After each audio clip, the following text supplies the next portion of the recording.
সালামু আলাইকুম রহমতুল্লাহি বারকাতু। ইউনুস ডেলিকাস কুকিং চ্যানেলের পক্ষ হতে সবাইকে স্বাগতম।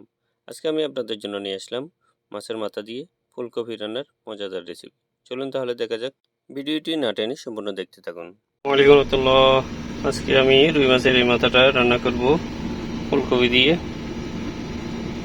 ফুলকপি দিয়ে মাছের মাথাটা রান্না করব। এই দেখেন আমার মাছের মাথাটা কষানোর জন্য মশলাগুলো রেডি হয়ে গেছে। এখন আমি মাছের মাথাটা বসিয়ে দিচ্ছি।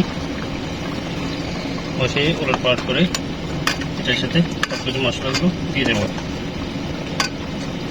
যাতে ভিতরে মশলাগুলো ঢুকে ভালো করে।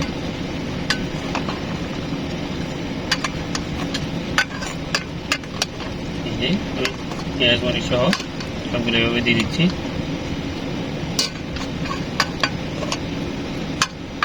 এরপর কিছুক্ষণ এভাবে আমি কষায় রাখবো।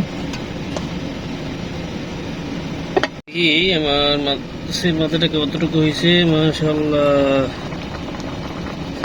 একবার সিদ্ধ হয়ে গেছে দেখা যাচ্ছে। এখন আমি ফুলগুলো একটা একটু বসিয়ে দেবো। এই যে ফুলগুলো আমি ধুয়ে নিয়েছি ভালো করে, চারিপাশে সুন্দর করে বসিয়ে দেবো। এডিট করে আমি ফুলগুলো বসিয়ে দিচ্ছি। এরপর আমি ফুলগুলোকে একটু জল লাগিয়ে নিই, না হয় এগুলো দেখছি সাদা সাদা হয়ে থাকবে। পাতিলটা একটু ছোট হয়ে গেছে, একটা একটা করে এভাবে করতে হবে। আমি ফুলগুলোকে একটু জল লাগিয়ে নিলাম, এরপর ডাকনা দিয়ে যাব। দেখি আমার মাছটা কেমন হয়েছে। মাশাআল্লাহ মাছটা ফুলগুলো হয়ে আসছে সিদ্ধ। আমি কাঁচামরিচগুলো দিয়ে দিচ্ছি। এবার এখানে একটু পানি দিতে হবে।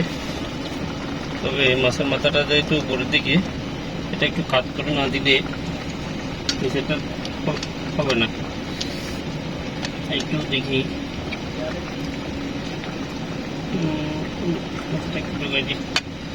একটু পানি দিতে হবে, পুরো পানি খেয়ে ফেলবে সে কারণে। মাশাআল্লাহ দেখুন আমার মাছের মাথাটা কি সুন্দর রান্না হয়েছে। এই যে দেখেন একেবারে সিদ্ধ হয়ে গেছে। এখন আমি পরিবেশন করবো। মাশাআল্লাহ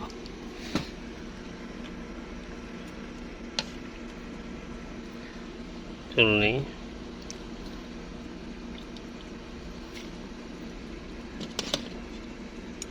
ফুলকপি নিই।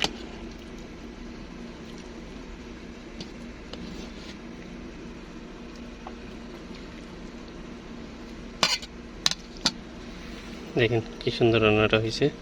তো আপনারা চাইলে এরকম সুন্দর করে মাছের মাথাটা রান্না করতে পারবেন।